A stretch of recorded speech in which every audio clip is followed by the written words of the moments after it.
Hi all, this is Skate. I found myself in a bit of a predicament today, which led me to making this video. Basically, I'm saving up to get my SDB1, but in my garage at the moment I have an Obj140 and a T62A. Now, I sat there and thought I don't need two Russian medium tanks, only one will do, so I needed to sell one. Which one is the key point though? I know a lot of people will say, no, you should ever sell a tier 10 tank, but two medium tanks that play very, very similar, I just didn't see the point in me keeping them both. So I decided I'm going to try and sell one. I'll write down the pros and cons of each, and I thought I would share it with you lot as well. There's one thing I've seen 1,000 times over by now, is a T54 in a game popping up saying which is better, OBJ or T62. The straight answer is neither's better. It's the same as asking, do you like brown sauce or do you like red sauce? Do you say tomato? Do you say tomato? Do you say potato? Do you say potato? It falls entirely down to what tickles your fancy on the playstyle. The playstyles are different, only minor differences in them, but there are differences. I intend to run through as many of those differences as I can, which will help me make my own decision and hopefully help other people who are looking to buy one of these tanks. So the first key important things, what are the differences between the two tanks on paper? Here we have them both, T62A on the left, Obj140 on the right. First thing to get out of the way is the gun. The penetration value on all the ammo is exactly the same, and so is the rate of fire, and so is the alpha damage. If you are going to look at the stats on these two tanks, please make sure you are looking at the blitz variant and not the PC, purely because the PC variants of these two tanks are different. But on the guns, the only difference you will find is the T62A has a .34 gun dispersion, as with the Obj140 has a .35 gun dispersion. Sounds like a very trivial amount, but it does allow you to take a bit more of a clutch shot on the T62A, or take your clutch shots a little bit more reliably. In regards to the gun handling, the T62 has a -5 gun depression, as with the Obj140 has a -6 gun depression. Again, it's only 1 degree difference, but it does actually make a difference. This is always the biggest argument in favour of the Obj140 over the 62. It's got more gun depression.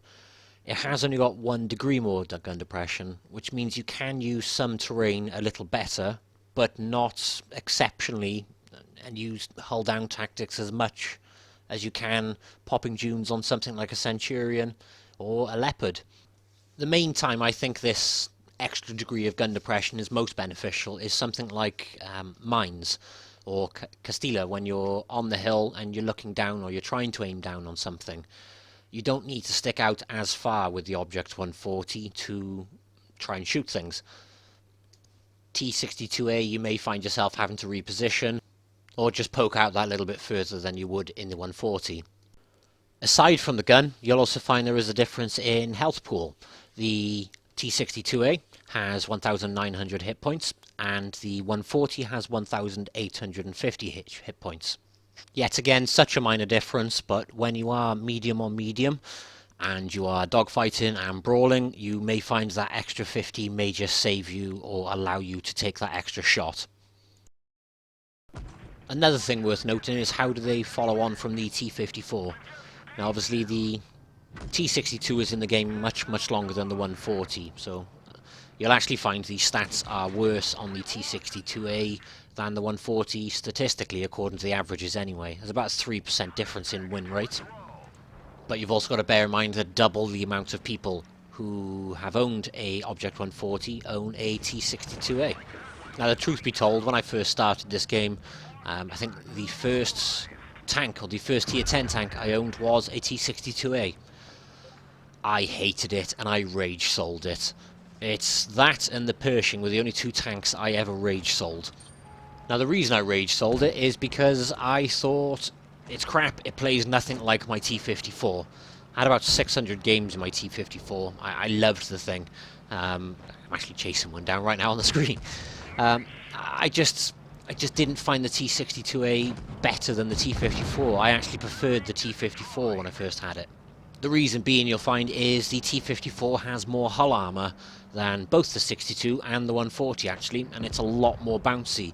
So to go from that tank, which you can sit out in the open, take a lot more bounces, to this tank, you need to hide the hull more. That being said, the turret on the T62A is exceptional in comparison. And one of my super noob moments on the screen right now. All that empty space and I go off the cliff onto a rock. Aside from that, the point I'm getting at is going from the T54 to the T62. You need to play or change your play style a little bit.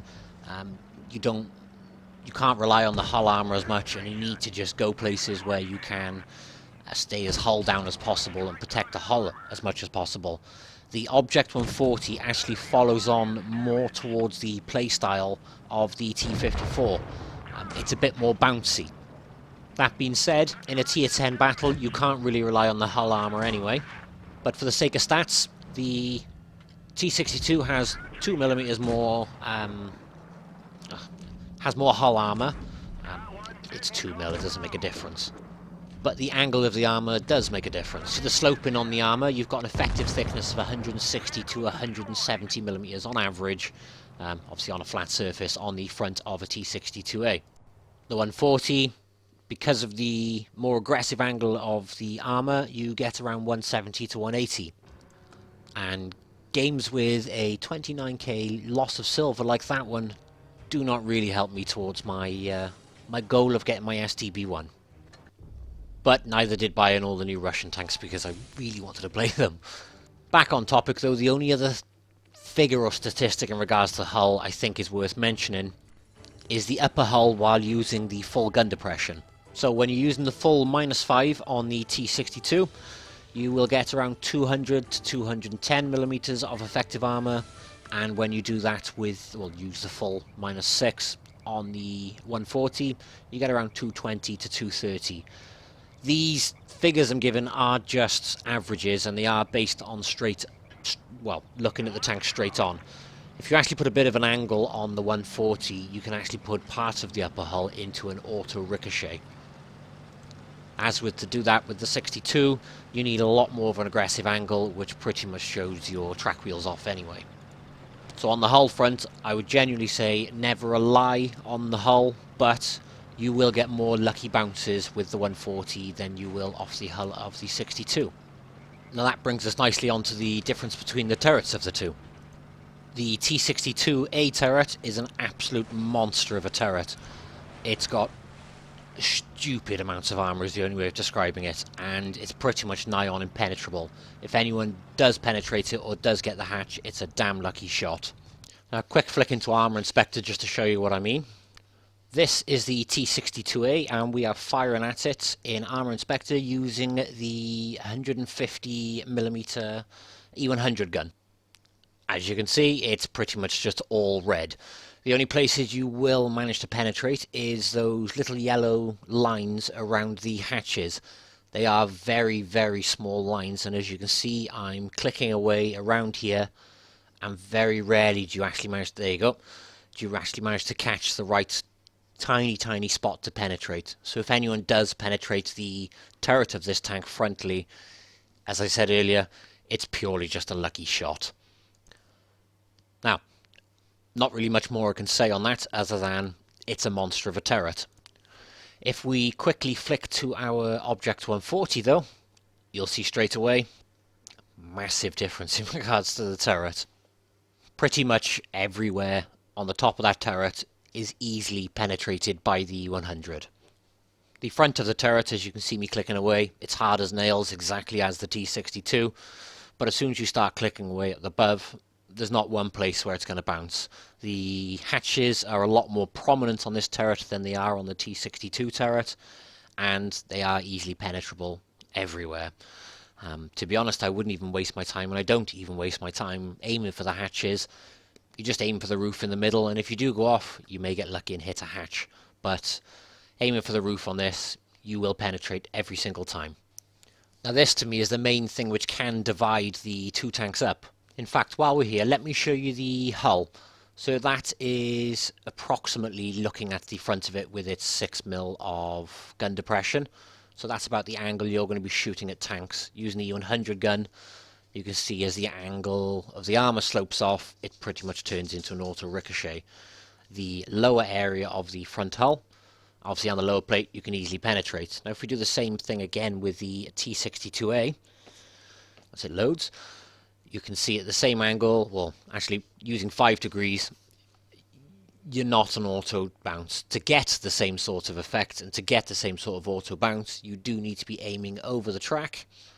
As if we just quickly turned that. Only now is the upper hull an auto bounce, but your track wheel's exposed.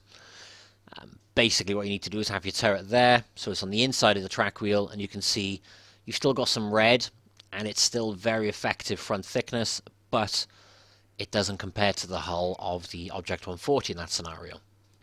Now back to the garage area to show you another comparative, and this will be on the maneuverability of the tank. So on a top speed front, the 62 has 50 km per hour, as with the 140 has 55 km per hour. Acceleration wise, the Obj140 does accelerate a little bit faster than what the T62A does, so it will actually get to its top speed a little bit quicker as well. Side by side you'll see them pull off, and the 140 slowly but surely does pull away. Now on a manoeuvrability side of things, the T62 has 56 degrees of hull traverse and 48 degrees of turret traverse. That's blisteringly fast.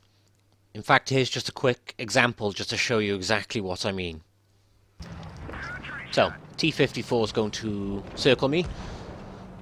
Look how fast the hull and the gun turns. You can keep the gun locked onto somebody while making sure your frontal armor is facing the tank always. I bounced pretty much all of his shots. I even managed to bounce the Type 61. But the advantage is it just turns so fast you can just keep your armor angled correctly all the time. So, how does the 140 compare to that? Well, it's got 54 degrees of hull traverse and 40 degrees of turret traverse. Still very, very impressive figures, but you can feel it slightly between the T62 and the Obj140. You can snap onto your targets a lot quicker with the T62, and obviously you can make sure that you are facing them correctly as well. Now aside from them, there aren't really that many other differences in the actual tanks themselves, other than appearance, and obviously they're both Russian, they both get ammo racked. Far too much. Aside from that, the only other real difference I can think of is the Obj140 is listed having a slightly more chance of being set on fire. And that is pretty much every noticeable difference between the Obj140 and the T62A. Now, as I said at the very start of the video, I need to sell one of these tanks. If I'm honest, it's really difficult to choose which one. I know I'm going to get bombarded with messages saying never sell a tier 10 tank, but I just don't see the point in having both of them. Once I've unlocked it, played with it, obviously got my stats to a level which I'll be happy with, there's no point keeping them both. They play so similar with minor differences as you've seen throughout the video, that whenever I fancy playing one, I just sit there and look at them both in the garage for a while until I can decide. And then usually I end up picking a Leopard. So at the end of the day, it all does fall down to your personal preferences. If you've got both the tanks and you're doing the same thing as me, looking at selling one, just look at which one you prefer to play. And if you haven't got either of them and you're saving up now to get one, I hope this video has helped in regards to picking one. Now, the big question for me is which tank? For me, and it's only because of the way I like to play, I would probably say I'm going to pick the T62A to keep. And here's my personal reasons for it.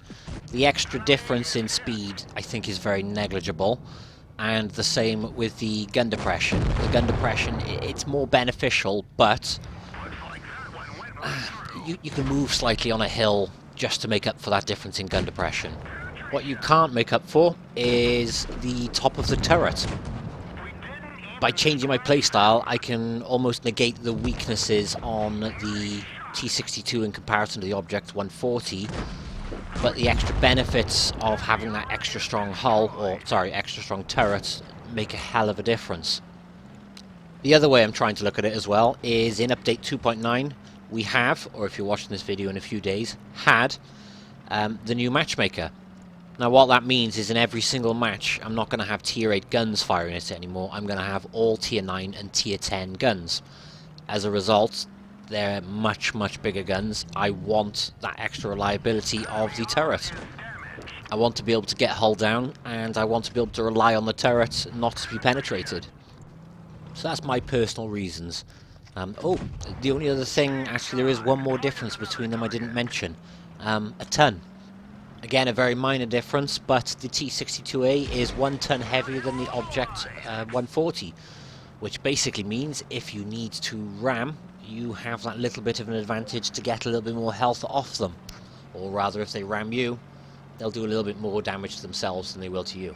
Obviously, I'm referring to if an Obj140 rams you here. So, no funnies in this video, all educational, hopefully. Or helpful, or whichever way you want to look at it. I just wanted to give out as much information as I could on this scenario which I'm currently in, and obviously hopefully help people who are at the T54 looking to progress forward. It has always been a long debate which tank to choose, which is the better tank. There is no better tank. They are both very good with minor differences on their playstyles. You just need to pick which playstyle you think suits you better. Hopefully this video, again as I said, has helped in regards to what's what, in regards to the differences between them. If you have found the video useful, please feel free to subscribe. If you are already subscribed, I love you. Thank you very much for subscribing to my channel. And that's everything for now. I best get off and go buy myself an STB1. Thanks for watching, and I'll catch you soon.